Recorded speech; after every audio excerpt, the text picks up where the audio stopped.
Welcome to our channel. Weekend getaways require smart planning to maximize limited time. Step 1. Choose a destination within a few hours of travel to minimize time in transit. Step 2.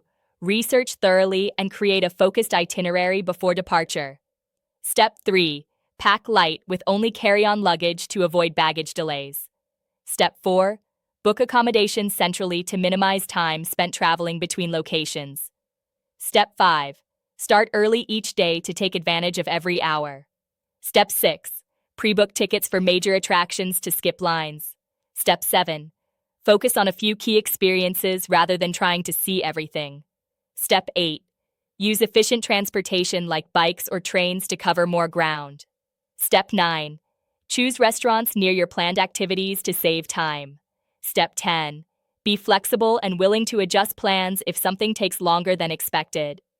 Step 11. Schedule a relaxing activity to avoid burnout from overscheduling. Step 12. Capture memories but don't spend the entire trip behind a camera. Don't forget to like this video and subscribe to our channel.